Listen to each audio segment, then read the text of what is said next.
There is a female goddess in Tantric Buddhism called Dvajagrakeyura.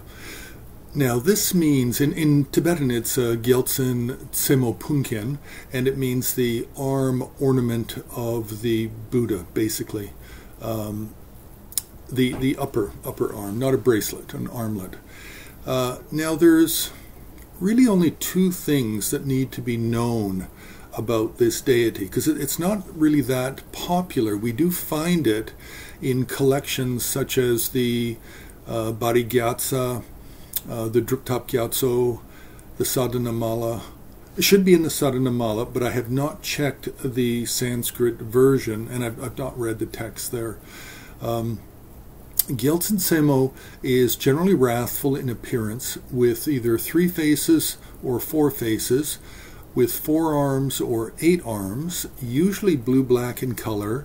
I have seen a Nyingma version, a Terma version, which is yellow, and she can be easily confused for many other deities, such as different forms of Ekajati, different forms of Mahakala, the Kroda Tara from the Suryagupta 21 forms of Tara, Devi Vetala, even Burkum Kuta, it's possible to confuse with Dvajagrakeyura. So she's generally a minor figure. You will rarely see her as a central deity in a painting or as a sculpture. She will be found in certain Sakya paintings where she'll be a secondary figure, where the entire Bari Gyatsa or Drub Tab Gyatso collections are being represented in the registers, filling out the composition. So if she's not so important, then why even talk about her? Well, because she's important in other ways. She's important because her deity iconographic form is said to come out of the Dvajagrakeyura Dharani. This is the text in Sanskrit.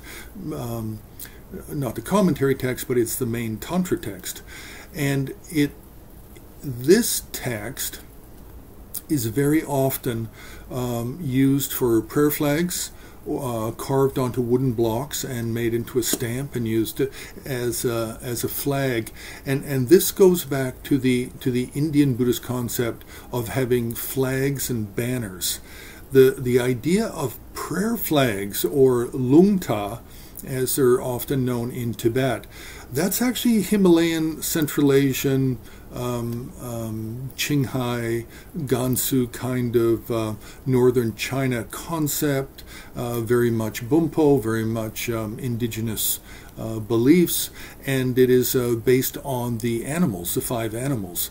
Whereas Buddhism, coming from India, their idea of flags are these banners where you have the entire dharani, which is quite long. A dharani is like a mantra, and the dharani of Dvajagrakeyura is quite long, but it is to this day still put on cloth and made into a flag and hung in India, Nepal, Bhutan, Tibet, Mongolia.